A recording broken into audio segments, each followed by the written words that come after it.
Kia ora. Good evening, everyone. It's my pleasure to welcome you all to our grant night, both those here with us in person and those, I think there's quite a few joining us virtually as well. CEO Allan Pollard, tuku ingoa. I'm the Chief Executive Officer, and I want to thank you all for taking this time here tonight. I'll just tell you a little bit about myself. I'm obviously not born in West Auckland, born in Glasgow. And I'll just tell you a little bit about me. You know, I was born not too far from the River Clyde, which is my river, from the Campsie Glen Hills. And in fact, I was born pretty much just underneath the Campsie Glen Hills. I met my wife. She's New Zealand Maori, Ngāti Toa. Spent the first 3 weeks of my life living on the marae. First weekend, she said, I'm going to a small wedding on the marae. There was 575 people there. I kissed every single one of them. So that's a little bit about my background, but we're not here to listen to me. Before I begin, I've just got a few housekeeping things that I'd like to cover off for you all. The bathrooms can be found in the foyer, up the ramp, past the bar on the left-hand side. They are all inclusive bathrooms, which sounds quite interesting. In the event of an emergency, an alarm will sound. Please leave the theatre through the closest door, exit the building via the front foyer doors, and then travel right towards the field beside the church. Te Pou theatre staff will be there to assist you if you need. Please do not try and fight the fire yourself. I shall be first out the door. If needed, a first aid can be found at the ticketing desk / bar, and there is also a defib on site. Tonight's Q&A session is being recorded and will be available for anyone who wasn't able to attend. This is kind of, I suppose, the favourite part of my job. We obviously work in the very, very tough and challenging environments of retail and hospitality at the moment. And, I've done this for over 40 years and I've never seen such a challenging time. But it's so cool that we can actually distribute surplus profits back to this community. And I think first and foremost, what I'd like to do as the Chief Executive is to really and sincerely, and I know the elected members will join me and staff, to thank our teams at the coalface who do a fantastic job each and every day. For the Trust and for West Auckland, because without them, we actually wouldn't be sitting here tonight. So I think, working in these challenging environments and being able to distribute profits back to the community is really what we are fundamentally is one of our functions and one of our reasons for being. And it gives me immense pride in these really tough times that we can continue to support our communities in the way that we do. Tonight is all about learning, understanding who we are, what we do, and how grants and funding support the incredible work happening in our community. For those of you who are not familiar, the Trust is a community-driven organisation here in West Auckland. Over the past 10 years, Portage and the Waitakere Trusts have given back $16 million to the community in grants, sponsorships and donations. That $16 million, unlike other licensing trusts in this country, comes directly from the business, from the sweat and the toil of the staff and the work that the elected members do governing. And I'm immensely proud that over the last 10 years, we've given $16 million in grants, sponsorships and donations back to the community. Our mission is to reinvest in local communities by supporting initiatives that create a lasting and positive impact. We operate hospitality venues and retail businesses, and the profits we generate go back into funding local projects, events and organisations that make a difference. And I thank each and every one of you for the fantastic work that you do for West Auckland. One of the key ways we support the community is through grants and funding, whether it's for sports teams, cultural events, education programmes, social services. Our goal to empower groups and individuals who are working hard to strengthen our communities. Tonight, we'll be walking you through the grant process, how it works, who can apply, how to maximise the support available. The questions we'll cover tonight have been pre-submitted by you, and this is a great opportunity to gain insights and explore how we can work together to continue building a stronger and better West Auckland for us all. If you have any questions after tonight, please feel free to reach out to us at grants@thetrusts.co.nz. Before I move forward, I want to take a moment of acknowledgement and to acknowledge the incredible hard work of our teams at the Trusts and the people that are here tonight, specifically Jo. Where is she? Where's Jo? The wonderful techie, Jo, does all their difficult stuff. Lee, who, I don't know where's Lee? Lee's the boss. Everyone thinks I'm the boss. I'm not. That's the boss there, Mrs. Lee Clark. She looks after us all. Matt Eates, who's new but already created some magnificent impact to the business. Jane, our marketing and graphics guru. Amanda, who our general manager of marketing and hospitality, unfortunately can't be here tonight. And one of our news members, Piyang, who, with Lee, has put on a tremendous evening for us all. So thank you very much for the great work that you've done for tonight. Your dedication and effort in planning and organising this event ensures everything runs seamlessly, and we can truly appreciate it, even my speech, Piyang. In a challenging commercial climate, we are incredibly grateful to be in a position to give back to our community through these funds. This is made possible by the entire Trust team of over 300 staff. It's a privilege to support initiatives that make a real difference. And none of this would be possible without the amazing commitment of the team. And I thank you all very, very much. I'd also like to extend a special thank you to Paul Theatre team for hosting us, making me sound so that you can all actually understand me. And the tremendous work that they do at this phenomenal venue. I've actually never been here before, and I don't know why. It's a fantastic venue, and I'll be coming back more and more often. Your support and dedication to the arts in our community make a real difference, and we truly appreciate your hospitality. I'd just like to introduce the elected members who are with us tonight for the tremendous work that they do. We are really fortunate to have several, in fact, the majority of our elected members here with us tonight, leaders who are passionate about serving our community and helping drive positive change. I'd like you to please acknowledge from the Waitakere Trust, Linda Cooper, our president, Brooke Loader, Mark Allen, Sunil Kaushal, and Warren Flaunty, who are all here tonight. Thank you so much. From the Portage Licensing Trust, there's been a few additions. I'd just like to say a welcome to Marcus Amosa, the Portage President, Leanne Taylor, Margie Watson, and Rob House. And hopefully I haven't missed anyone out. Mark Allen, the famous Mark Allen. Everyone knows Mark. Needs no introduction, but thank you very much. Thank you very much. And I thank you all for your leadership, dedication, and also for being here tonight. You know, this is my second licensing trust, and I've been with a lot of elected members over the years, and there's no better group than the ones we have here in West Auckland, in my opinion. You know, every event, these people turn up and to support this community and to help, deliver a better community experience for us all. And I would really like to thank them all. We usually have lots of debates and arguments across the board table, but it's really nice and humbling for me to be with them tonight and say thank you for the work that you do. I'm going to hand over firstly to introduce Marcus Amosa. He is our president of Portage Licensing Trust.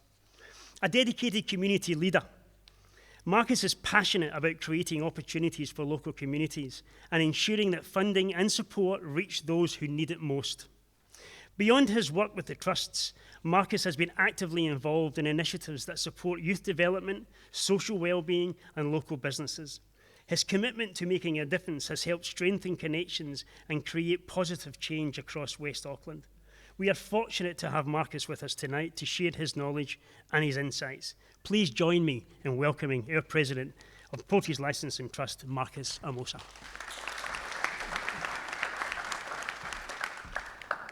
Thank you for the introduction, Alan. Tēnā koutou, talofa lava, malolei, kia orana, and warm greetings to you all. It is an honour to be here tonight alongside so many of you, including my fellow trustees, who work hard to make our community stronger, connected, and more vibrant. Tonight, I think, is more than just about the grants. It's about connecting, it's about understanding the need that is out there, and getting to know the people who are working hard to meet those needs. I come into this role as president with a background in business, community, and military service, areas that have really helped shape the way I think about leadership and community impact. Although I'm relatively new to this role, it's my belief that a thriving, connected community doesn't happen by accident. It happens because people like you who care, you do the work and create opportunities for others. We know that the funding landscape is changing and the need is growing. And part of our role as stewards of this community-owned business is making sure our funding resources are put to the best, most effective use. So thank you for being here. Thank you for the work you do. I hope this evening is valuable, not just in learning about funding and our approach to funding, but also in building relationships with us, with each other, and understanding how we can all work together to make West Auckland stronger, more connected and more vibrant. Thank you.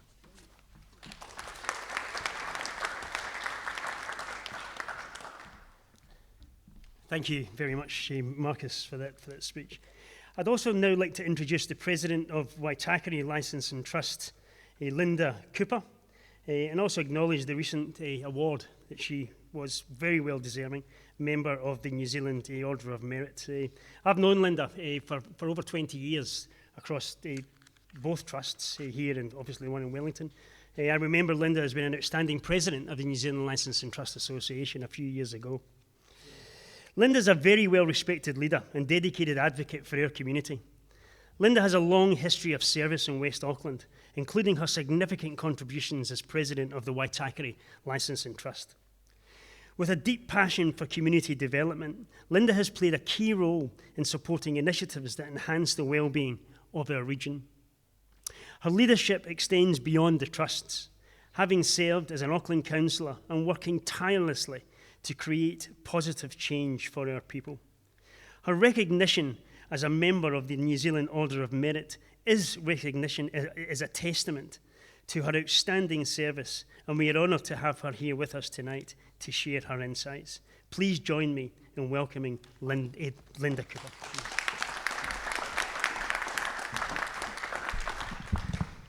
Kia ora koutou katoa, ko Linda Cooper, tōku ingoa. First, tēnā korua, Ray and Amber. It's really hard looking in the dark, but you were sitting over there when I was down there.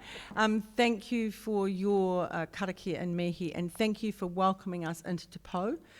This is every time I go somewhere in West Auckland, I go, oh, we recommended funding for that. We helped them with that. It's so exciting to know that, you know, we can contribute back to our community. And for a lot of you, I look around, there's a lot of people I know who work so hard in our community, new faces as well. And I won't repeat everything that Marcus has said, really great words. But I did want to say that this, as Allan said, this will be available online, and there will be subtitles for Allan's speech. Sorry, it's an old joke, Allan. He's heard me say it before. So I'm not going to say anything more about myself. That was very lovely. Thank you for your introduction. What I will say that I've been part of the trust for a long time because I really believe in the model. I really believe in the moderated approach to the sale of alcohol. I really believe in us being a good employer, paying the living wage, making sure our staff are trained and safe and they feel part of a family. I think we're all really proud that we have really high satisfaction surveys for our staff so that we look after our people. I'm really proud that, you know, we don't proliferate liquor stores on every corner. I'm really proud that we give back to our community, that the surplus profits go back to you and for the work you do, not into somebody's pocket for a holiday. So I think that's, there was one other thing I wanted to say, because it was interesting when we came in tonight, Marcus and I were standing together and I said, oh, he said, Linda's president of Waitakere, president of 7 people. Hey, you've got to get it somehow. And he's president of 10. So, and I said, well, and Marcus is president of Portage. And they said, what do you mean there's 2? And what I said was, well, in around 2003, when we had a challenge to our exclusive trading rights, we had a poll years ago, we decided back then, look, we need to fight this together. We're separately geographical, but we work together. And in around 2000, we joined together to have a management company to manage all the operations that we both own. So it's just our own company that helped manage it. So yes, we have a separate legal name, but we do work together. So that's, if you went on our website, you'd see the map. But I think I just wanted to clear that up to let people know that we might be, you know, in the electoral sense separate, but we do work together, and that's why we're all here together. And some of your applications might what we call joint over the whole area, so we look at that together as well. But thank you everybody for coming tonight. We look forward to seeing your applications, and I hope you enjoy yourself. Kia ora.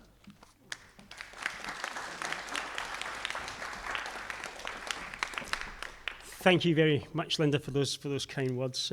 Look, I'm really quickly going to just going to go through some of the initial strategy work that we did last year. Just really lay the foundations. Again, I think a lot of you were probably at these presentations, so I'll just go over them fairly briefly. Nothing's changed. That's Linda. So look, funding strategy overview. You know, we wanted the strategy, well, the elected member strategy had to be meaningful and had lasting impact. Investing in local communities, addressing social inequities was very, very important.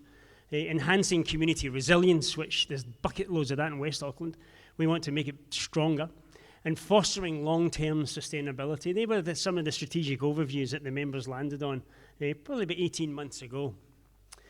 The funding principles and the approach that was determined was it had to be equity-driven, collaboration-focused, impact-orientated, and flexible and responsive. Those were some of the principles. There's obviously a lot of work behind there, but these were some of the headline bullet points.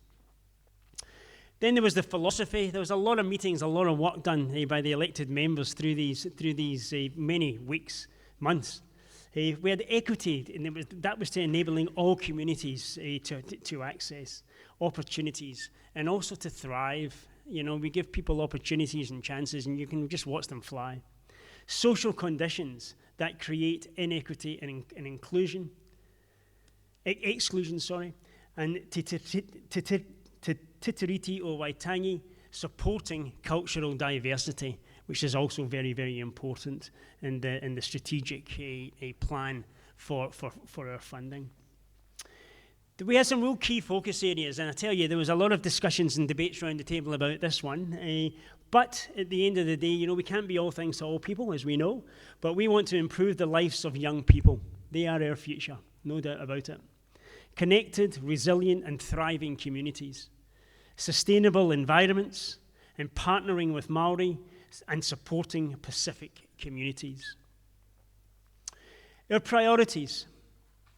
So when we're looking at the grant and funding, our priorities are supporting Māori, Pacific, Mela, and refugee background communities, targeting high-need areas, prioritising projects with long-term impact, collaboration, and inclusivity.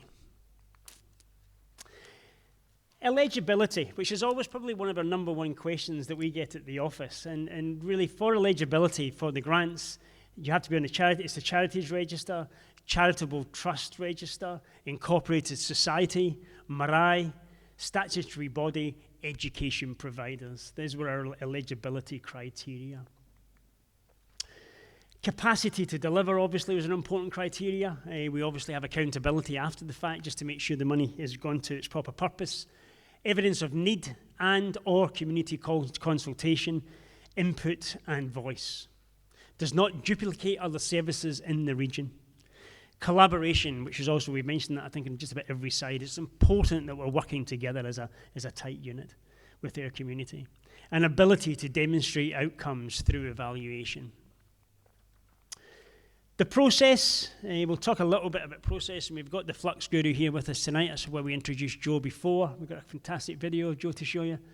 Groups submit an application via Flux. Flux is a really good grant system for us. You can imagine getting all the grants in and trying to create order. Initially, we used to do it, you know, the good old-fashioned way with filing cabinets. These days, we use the software program Flux. And for any institutions out there who do distribute funding, Flux is definitely one of the best systems I've ever seen. Applications assessed using an assessment rubric. Again, you know, we have a criteria that we just mentioned, and there is quite a bit of science behind the grants. It's not just a case of, oh, we like that one, we don't like that one. We actually put it through an assessment system, and it basically throws a number out and really assists the elected members in the decision-making process.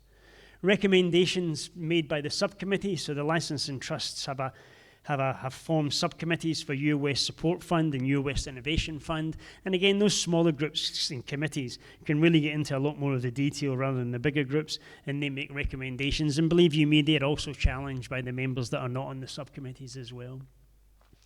Final decisions are obviously made at the Portage and Waitakere Licensing Trust board meetings, and applicants are advised and payments are made.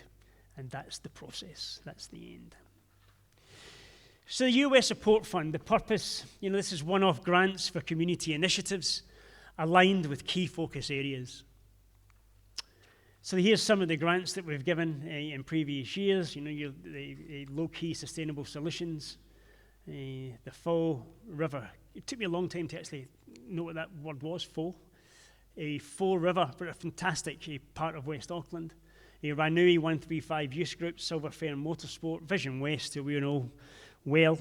The Young Men's Christian Association, YMCA North, Sport Waitakere, and Manukau Tangata. The US Innovation Fund, this is, we've traditionally done US Support Fund, which has been the old traditional way, application for grants. You put them in and you either get a grant or it's approved or it's not. We're really trying to do things slightly differently with the Innovation Fund. It is at the very early seed for us, never mind what it says there. It's very, very much at the early seed. And we really want more and more innovative ideas as part of this fund. So the purpose of the Innovation Fund is seed or scale new and innovative initiatives with high community impact. I think probably one of the areas is really to define and what is innovation? What is innovation? That's the question we get asked. And so we looked into what we believe is a really tight definition. Innovation is the practical implementation of ideas that result in the introduction of new goods or services or improvement of goods, services, or systems that are being offered. That's our definition of what we believe innovation is. Comet is a charity that focuses on addressing education issues that our traditional education system is not addressing. We've been aware of the Trust for many years. We've seen the great work and the ways in which they support communities in West Auckland. We had funding to go out into the community and with youth to advocate for what they see. And so this whole project was started on the back of let's just see it through the eyes of young people and let's make decisions from there. And we needed a funder that would see what we saw in being able to get our young rangatahi writing about these problems so they could start investigating them. The outcomes were incredible. So this funding really helped us push it to the next level. Okay, so you're not just now writing a story, but how can you start to solve your own problems? Really teaching those kids around that self-regulation and where does this lead you to? After 10 weeks, we ended up with this incredible book containing stories of issues that our rangatahi are talking about that are very serious to them. The great thing that we're doing now is we're taking the stories from the book and our young people are actually partnering with industry, exploring the problem and then pulling it apart and coming up with some practical solutions. Being innovative is around giving kids a blank canvas. How can we do more to support stuff that we want to see in our community? Seeing how crazy their solutions to that may be and never actually discrediting any of that. Giving these kids a sense of ownership and direction and see where these kids take it. The Innovation Fund allows charities that space to be able to have the confidence to take a few risks. So anybody that has a project that they want to trial and that they think that it has the ability to impact the West Auckland community, having a conversation with the Trust would be really smart. I feel like it does make a difference.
Kia ora, Tracy Watane, tōku ingoa.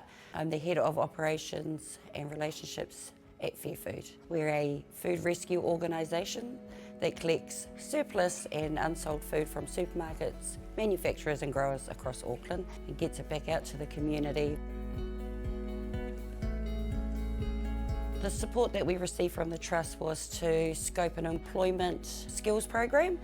Innovation for us here at Fair Food is things that are going to give those in our community a hand up rather than a handout. We worked with 6 recipient participants and they learnt skills within an area that we felt that would be meaningful work for them within the food and manufacturing sector. The project was building wairua for employment. So essentially it's to provide participants with the skills to be able to work in a food manufacturing or supermarket area. So learning how to use a pallet jack and how to stack and wrap pallets. And for those that can progress throughout the course, it potentially can lead to food safety, food handling, a whole range of different things.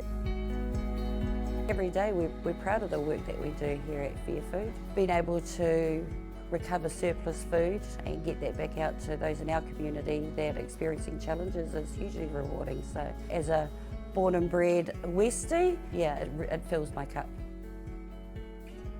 Yeah, really encourage those in our community to apply for funding, come up with any kind of innovative project that's going to help those in our community to succeed. Reach out to the Trust and let's get our community rocking. I'm Jo from the Trust. I'm here to provide any technical support you might need for the Trust's funding portal Flux. If you need help on using the system or registering, you can book a time to come and see me at the office. Our phone number is 09 826 2620 or email us at grants@thetrust.co.nz.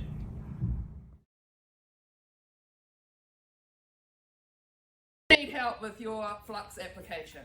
I'm Jo from the Trust. We look after the health and well-being of children. We want to see every young person given the opportunity to thrive in a world that is increasingly digital. Our focus is on what's happening to and for students in their lives, both digital and in the real world. So we're working with the Trust, who have generously offered funding for a pilot that sees this platform being rolled out into approximately 30 schools in West Auckland. That's not happening anywhere else in New Zealand. So the schools in West Auckland will know where they can collaborate, develop capability within schools, and really do some great work in our community.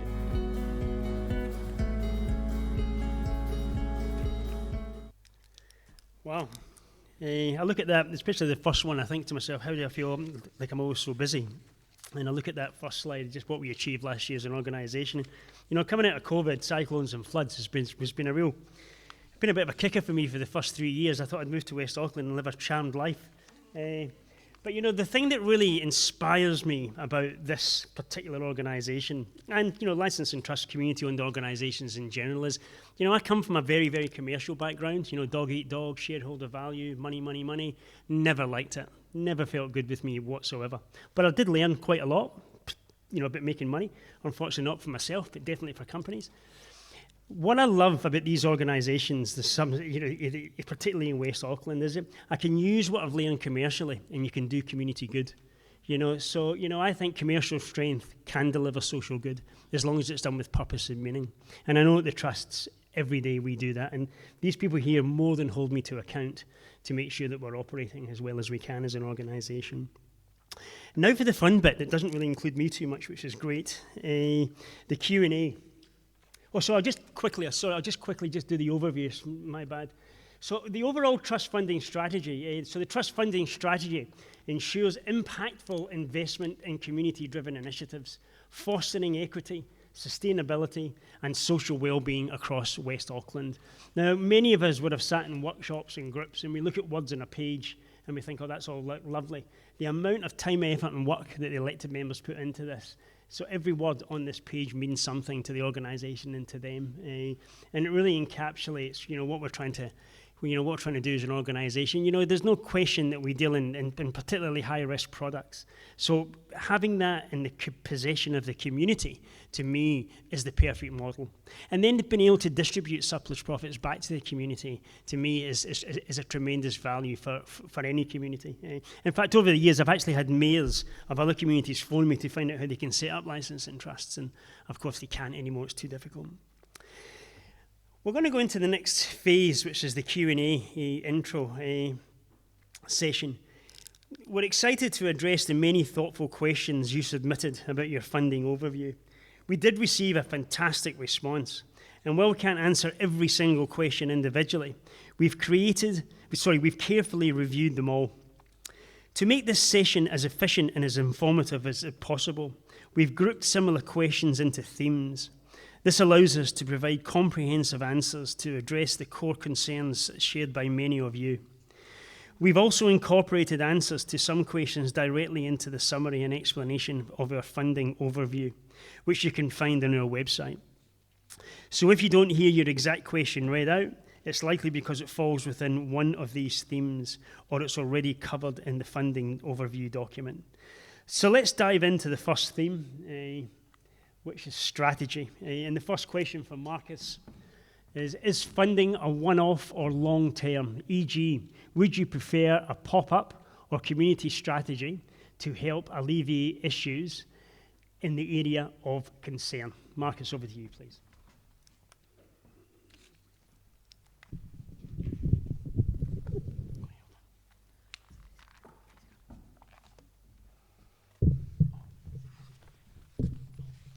Yeah, I think we. Can I just pull it out? Yeah. For this question here, I think we prefer the long-term and not as opposed to the one-off grants, obviously because we're looking for long-term impact within our communities. So we're really looking for priorities that we have in our funding strategy, which you can find online. But to answer this question directly, prefer the long-term impacts over the one-off pop-ups. Thank you very much, Marcus. A question for Linda and her team. What is the response to funding cuts in West Auckland, and what impact do you foresee on your programmes? Thank you, Alan. Well, it won't affect our programs because we don't use government grants. So the only impact that one of the impacts that we would have is the economic environment, because alcohol isn't a staple diet. So it comes down to people's discretionary spend, of course. But we don't think that that's going to affect us for too much longer. We've been doing okay. So it's not going to affect us too much, but ultimately, it's how much profit we have available that we can give out. But at the moment, we're doing okay. But I do understand part of the question, I think, meant is there's a lot of call on our funds because there is a lack of funds, even in the philanthropic sector. I'm on another board, a regional funding board, and even things like Creative New Zealand for the last 2 years have capped its money. So it's happening all over the place. So what I'd say to that is, yes, we are funders, but we aren't the only answer, as you know. All of you have had to cobble together, project costs from different funds, and I think that will continue for a while, but it will not affect what we give away. Thank you very much for that concise answer. Next question for Marcus and team. Long term, the next bracket's 3 to 5 years, what is a hope you have for our West Tamariki? I might hand this one to Margie, if you want to answer this question. Oh, that was a bit of a surprise. There's even an answer for me. I love this job. Oh, there you go. Well, I'm sure you can all read it, but let me read it as well with you.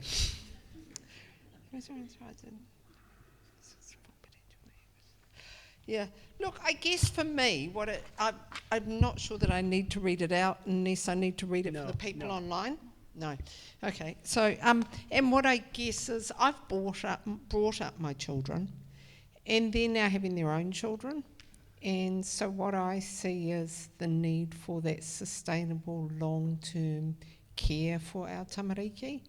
And with age comes that bit about being able to stand back a little bit and actually see where we can do things even better than where we tried before. And I know there's lots of organisations out there that work with our young people and work with our children. And the support, my sense is that we can give young people and children is critical for all of our futures, for our families and for our communities. And so I'm a great believer in that. So thank you for the surprise question.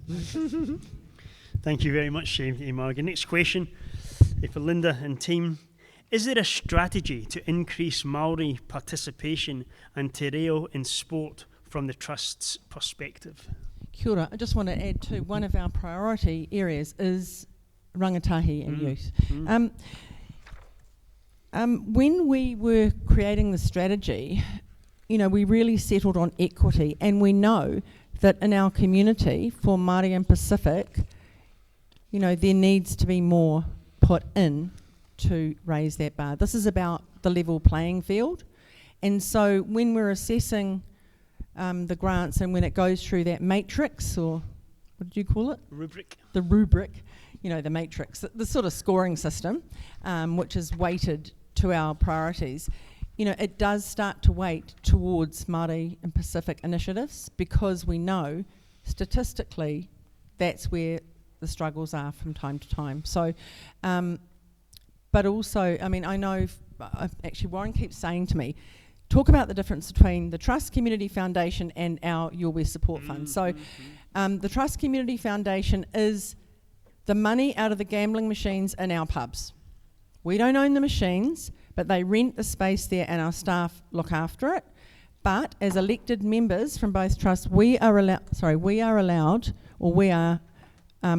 to look at those applications and recommend the applications to Trust Community Foundation. So alongside that and these funds, we've supported Whānau Waititi, Te Whānau Waiperera, this Te Pou Theatre, and where else have we done? I did say something before. The Whānau Waititi Kura Kaupapa Māori. So, and lots of the Māori initiatives. Unfortunately, we don't get a lot of applications, so I would encourage that. And we do, I spend a lot of my time talking to different people. I'm sure Marcus does as well, and all of our elected members, when they talk to people, they talk about, come and talk to us, put an application in. So we don't have a particular strategy to target Māori, but we absolutely recognise, and it does flush that out because we're talking about equity. Thank you very much, Linda, for that answer. Next question, or grouped question. What are the most common mistakes applicants make when applying for grants, and how can we avoid them and get support to continue our initiative? Over to you, Marcus. And team. Yeah, I think you can see the answer there. Having a clearly defined or clearly articulating what the project or how the project is impacting some of our key priorities. I think being able to tell that story from your organisation's point of view, and make sure it's lining up with our funding priorities that you'll find in the application. Yeah, and make sure to apply for the right grant. As Linda might have touched, there is two grants. There's the Your West Support Fund, and then there's the Your West Innovation Fund. Just making sure your project or your lines up with those grants. Thank you very much, Marcus. Next question. How does the Trust integrate Kaupapa Māori principles into its funding strategy and reflect them in the application assessment and prioritisation? Linda. Lovely. Kia ora, and thank you very much for the question. I'm one of the, I am the only Māori elected member, I think, on the Waitakere Licensing Trust, so acknowledge, acknowledge Linda for giving me the opportunity to provide a response to this question. And I'd also like to acknowledge Jackie Harima, who was on the Portage Licensing Trust as the Māori elected member on that trust.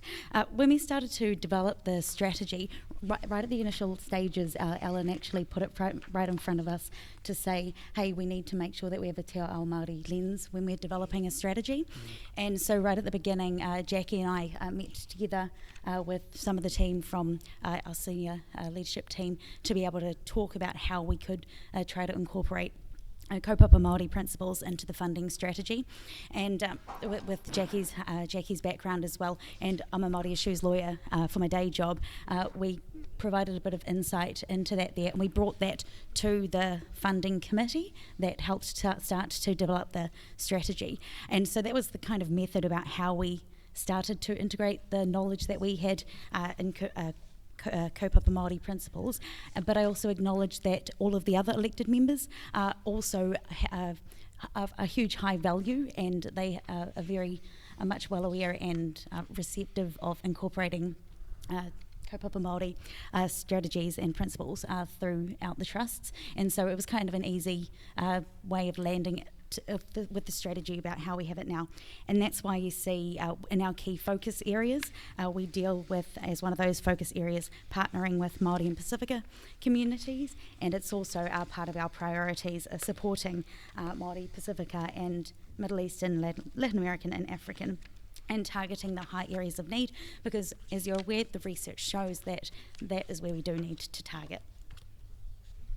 That's great. Thank you very much, Brooke. Next question. What specific areas, priorities of community activity are the trusts looking to target with their funding? Over to you, Marcus and team. Just hand this to Leanne to answer this question. Thank you. Sure, there's an answer going to come up. Yeah. Yes. Yeah, I mean, I think it's going back to the work we did, which was to try and get more focus in what areas. And so, again, it's restating, it's about youth, it's about connected communities and resilience, it's about sustainable environment, and it's about partnering with Māori and Pacifica. So those are our priority areas, and so it's thinking about that, whatever organisation you are, as to how you might be supporting that work in that area. So that's just restating that again. Thank you very much, Leanne. Next question, still on strategy. Application process, this is the question, what's needed to strengthen, it must mean to strengthen applications. Kia ora, everybody. Thank you. I love having a microphone. Love me tender. Okay. Look, the application process is definitely, it is a benefit to you if you've done the pre-thinking, if you've done the project planning, you've got really clear objectives. In your budget breakdowns, one of the hints I would give is value volunteer effort, because often people don't include that. Whether it's in your governance, whether it's in your operations, or in your delivery, make sure that those things are valued in your budget as well. And then tell us a story about the impact. We are people from the West. We know many of you and many of the programs, but we don't know the details. So tell us some of the stories about what's going on. And look, do the alignment. There are so many great pieces of work going on in West Auckland. So we have had to work hard in trying to figure out where the priority areas are. And so please, tell us the story of how you align to those priorities, because that will help you get through the process. Kia ora. Thank you. Kia ora. Next question, strategy again. What types of funding opportunities are available to environmental organisations? Marcus? Yeah, this one's a simple one. You can apply to both, the Your Always Support Fund and the Innovation Fund. So if you've got a project that meets that criteria, yeah, you can apply to both. Thank you very much. Next question on strategy. Are Are the US Future Fund and social impact investment funding streams currently active, or will they be in 2025? And how can you register our interest? Linda and team, please.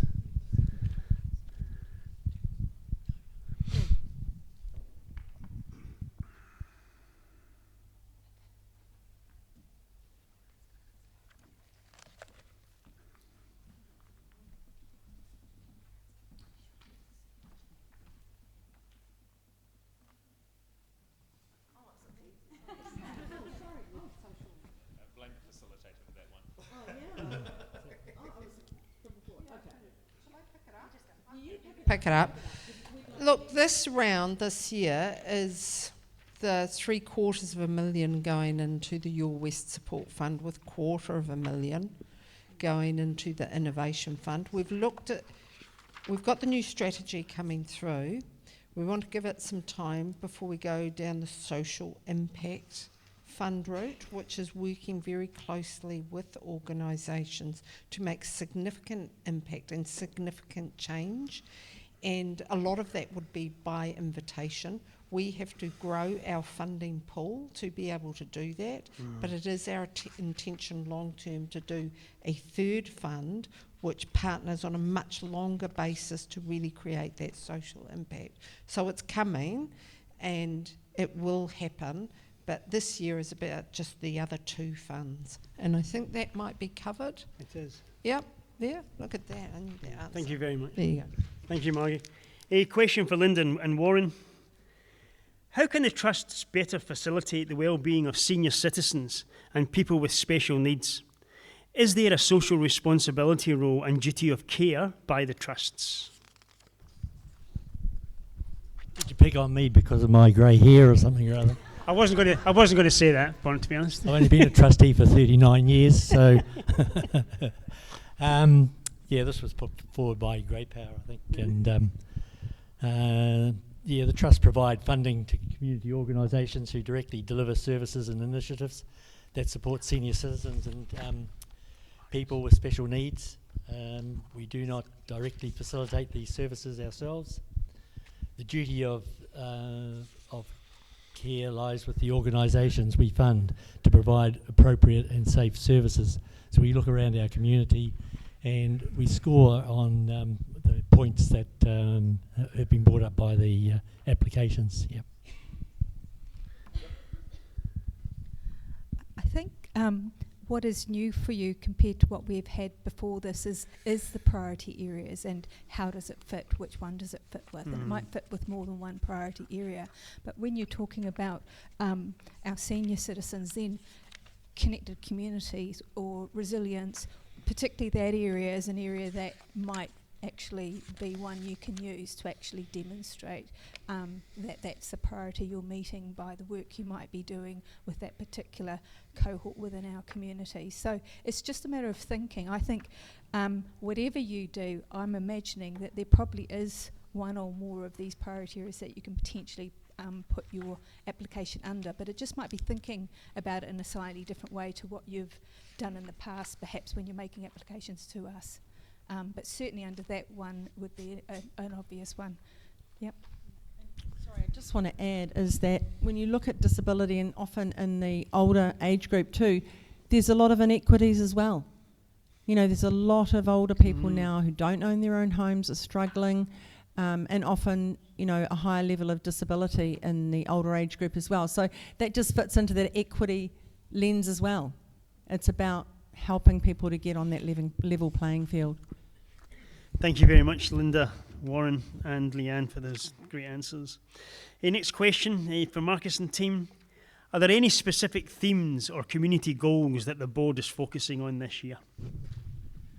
There's no particular themes, but we do have our priorities that are all listed on our website.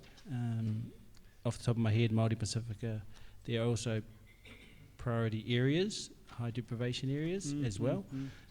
So yeah, check the guidelines on the funding strategy, and that's pretty much our priorities. And the strategy will get reviewed again in a few years. Yeah. Thank you very much, Marcus and team. In its question strategy, how will the 5-year plan affect the level of community funding available to the trusts? Sunil. You?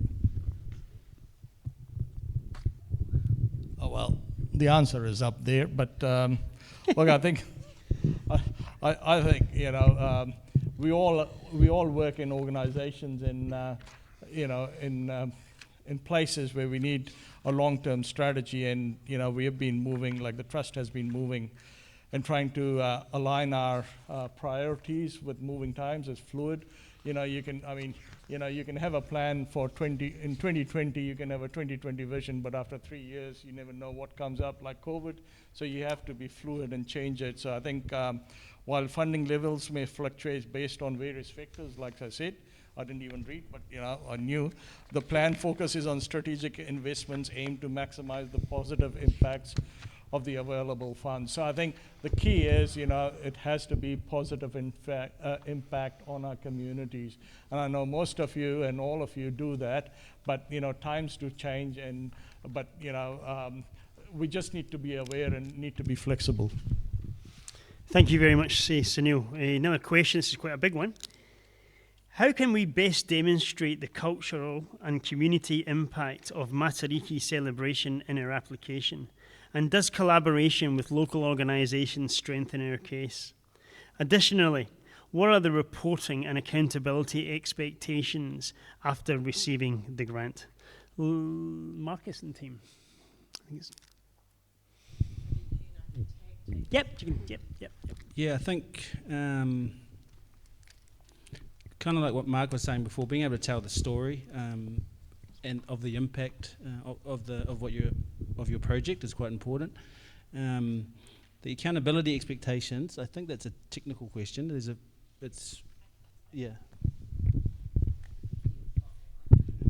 Hi everyone. So the accountability is done in our Flux system. All it is they're preset questions. You just answer those questions, and they're preset questions in our Flux system for your accountability after you've finished using the funds that you've received. The documentation that we recommend you provide is a budget which shows, you know, your proposed one that got you the grant, and then how it actually went, so we can kind of understand how that worked for you, and then a story that you're happy for us to share with the community, and some photos. So we want it to keep it simple so that it's easy for you guys to work with us. Yeah, I think one of the things, actually Leanne touched on it before, around community connection, community cohesion, and we saw through COVID how we kind of lost that. There was a lot of online stuff, but there was a lot of disconnection as well. So I think that Matariki, along with a lot of other cultural celebrations, you know, things like Diwali, some of the other different ethnic celebrations we have, things like, I think Tatarangi Music Festival asked a few questions. You know, those things provide community connection, they provide social interaction. They're often important for bringing either a group or a community together. And so I think the person's asking, how can we make it better? I think it's just telling that story. But the other thing is, when you talk about collaboration, we don't give extra points for collaboration, but what we all know when we worked in community organisations, you get better bang for your bucks if you work together sometimes, you know, and I think that can really help just with people on the ground, or just better ideas or more avenues for funding. So I think that's really the balls in organisations' courts around that, but you're not going to be, you know, anything that looks, you know, like you're really going for it and you can show how it makes a positive impact on your community is great. That's great. Oh. Just between the Innovation Fund versus the US Support Fund, because it can be an idea that you, or something new you're trying out, your learnings are something we're interested in as well. It may not succeed, you know. So we're aware that in that fund, it's, if it doesn't go as you hope, or that's potentially okay too. But what we do want to know is what learnings you took away from that. So there is a slight difference, I suppose, in terms of what you might be feeding back at the end in terms of if you've made an application under the Innovation Fund versus the Your West Support Fund.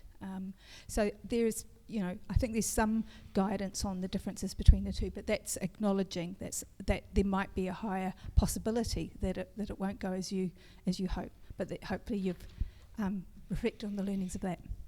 And actually, when we did this fund, we actually said, look, if people give it a go and it doesn't work out, we've all learned something, and we've learned, maybe that's not the way to do something, but what we learned is we should have done it this way. And I think that's exactly what Leanne's saying is, we don't want to sit there and decide whether it's going to work or not, because we don't know. Only you know, the people that are doing it and come up with the idea. So I think it's, don't be afraid to give it a go. Even if it's seed funding and you learn a lot from your community, we felt like we could afford to, that money to be lost from the lessons that are learned, basically. That's great answers. Thank you very much. We're going to move on to innovation question. Would the trusts consider supporting a project via the Innovation Fund beyond 1 year? i.e., if we were successful, could we apply again for the following year to the Innovation Fund for the same project? Marcus and team. Please. Yeah, I think typically the Innovation Fund is to test an idea or test a project. So the idea that you'd apply again, it all depends, but yeah, I guess you can apply again. It might be a different part of the innovation project. So yeah. Part of it was too, when we sat around the table, I mean, we're not machines, and we sat there and said, look, we don't know what's going to come. We might be it might do such a great job that we think actually we'd really like to see that go further, extend out, whatever that was. And I think the other thing is we went, look, this is new. We've only done that for 1 year.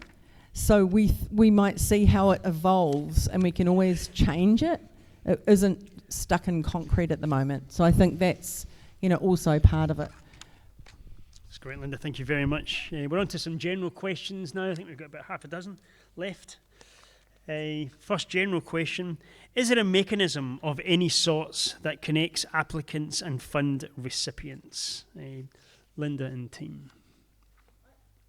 I don't understand that. Applicants and fund recipients. Yeah, I think the problem about, people that are applying for applications and people that have received funding in the past. Oh, you've seen a network. Well, yes. Network. Oh, here we are.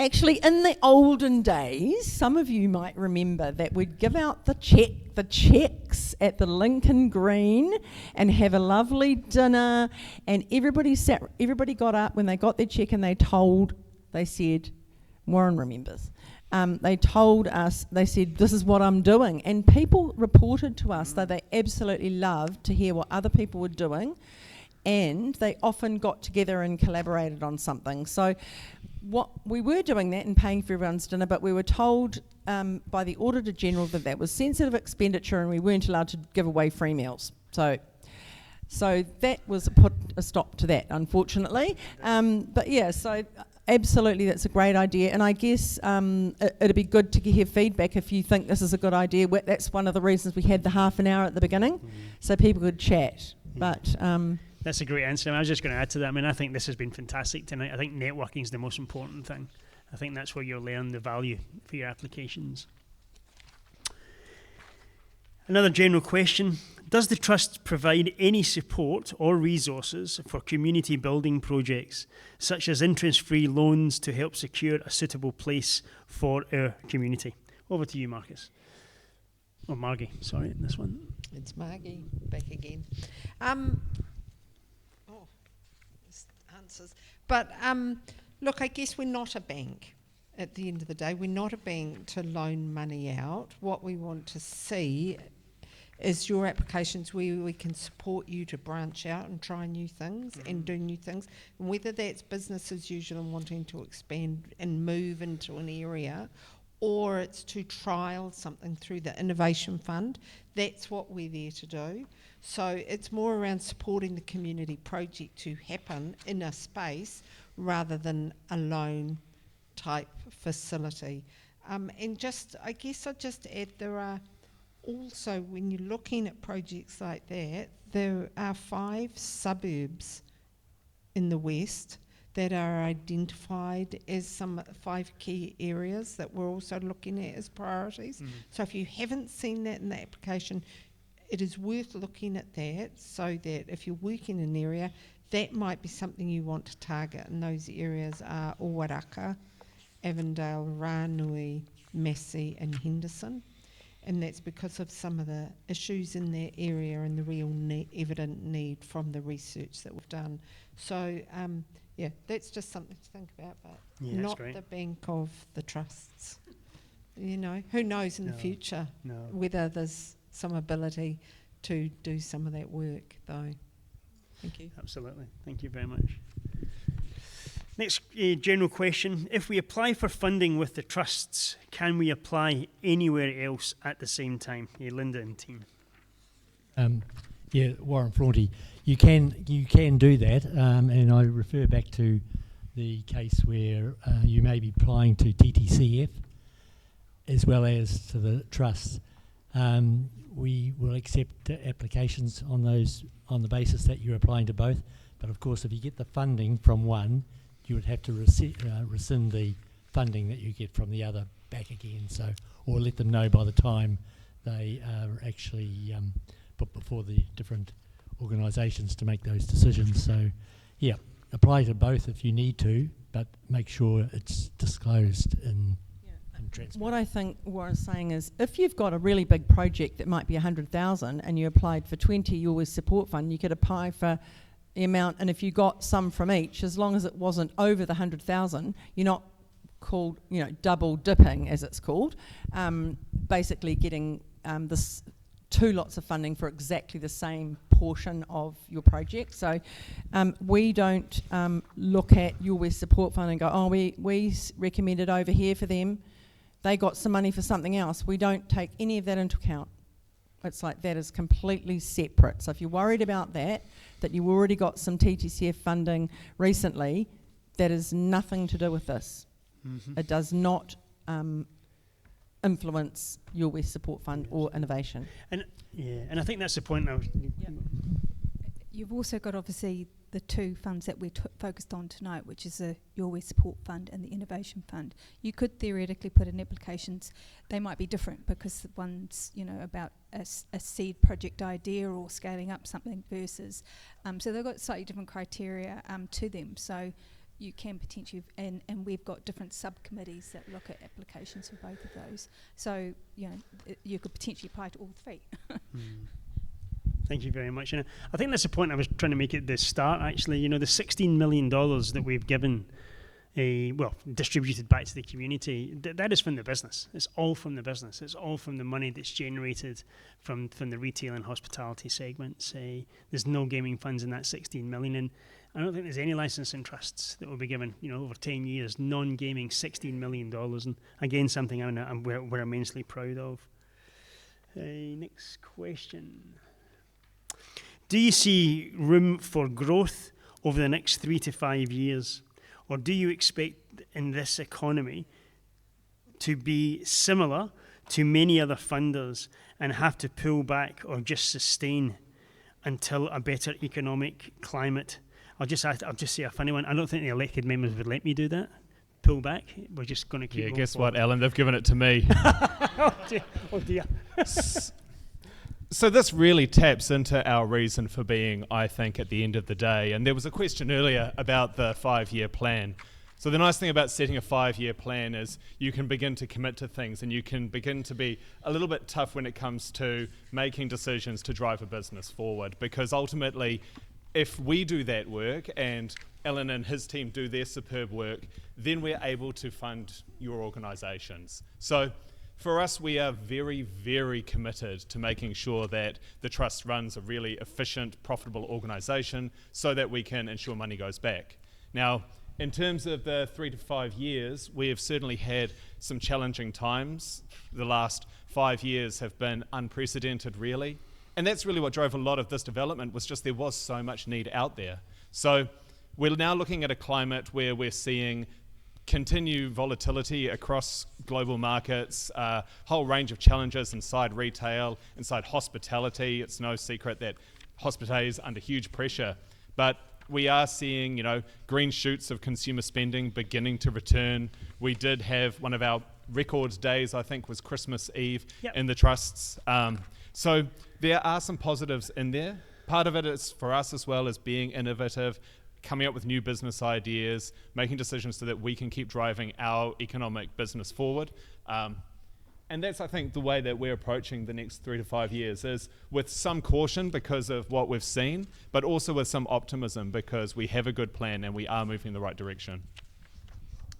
Great answer, Rob. Thank you. Thank you very much. If I can just add to that, the growth of West Auckland has been phenomenal over the last 3 to 5 years, and it's going to continue even greater. And I can see that the Trust is going to move forward in leaps and bounds after we get over this initial problem that we're having at the moment.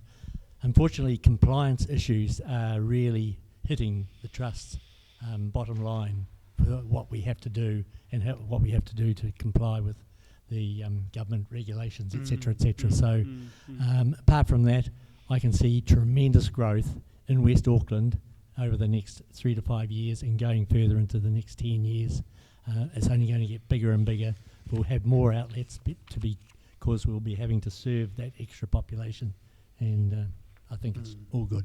And I think from someone who's been in retail for over 50 years, I think we'll listen to what he said, and I think he's seen the cycles. Yeah, absolutely. I just see him as Chief Executive, I just see massive opportunities for the Trust over the next probably 10, 20 years.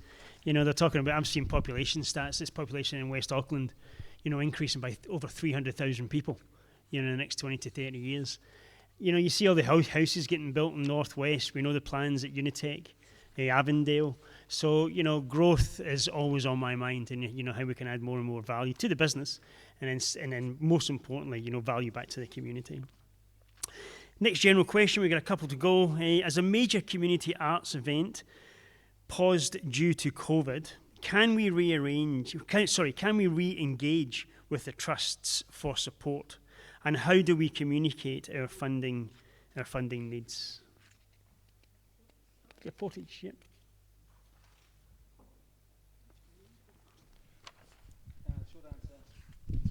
The short answer, yes. And how should you communicate your funding needs? Through the application, but also I was just talking to someone in the lobby, having a website or a presence makes it easy for us to see the work you're doing. That's another way you can communicate. And I think we try not to play favourites. I mean, it's really unfair. You're elected by us right across the geographical spread.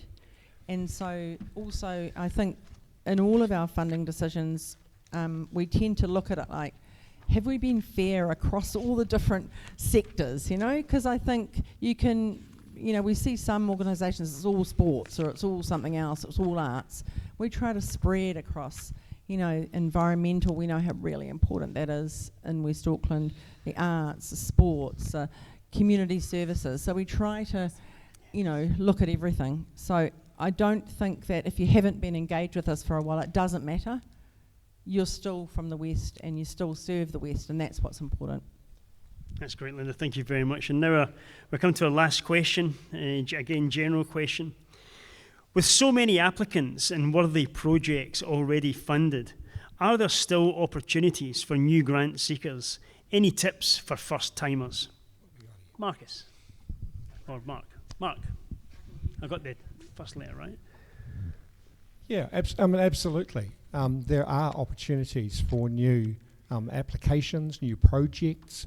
I just want to kind of build up that the West is changing. You all know that. I mean, we know with a huge population growth, particularly out in the Northwest, but also the intensification that's going on. So, as we were talking about before, we definitely see the number of people that the Trust needs to serve is increasing. whilst alcohol consumption might not be increasing, we still need to serve the market that is out there. And the same thing in the community organisations. It is growing, our diversity is growing, and our needs are changing. So yes, absolutely there's the opportunity for new projects and new organisations. Again, alignment to the strategic priorities that we've had. And as Marcus mentioned, we will be looking at reviewing what the focus is, and making sure that we are moving with the times and the changes that have occurred. Have we covered all the need? Yeah, community need, a plan, and alignment with our strategy. That's phenomenal. Thank you so much. And, thank you to all the elected members. It's never easy, sitting on stage when, to respond to the questions, the many, many questions that we've received, from all the funders. Well, that brings us to the end of the Q&A session for tonight. I'm going to be around for probably another 15, 20 minutes. Any questions, I'm obviously happy to take them as we mingle and network. Thank you, and I'm sure the elected members will as well. Thank you all so much for attending. We truly appreciate your insightful questions and your active participation. It's clear how passionate you all are about the work that you do at supporting the community. We're incredibly grateful for your engagement and all the hard mahi that everyone is doing.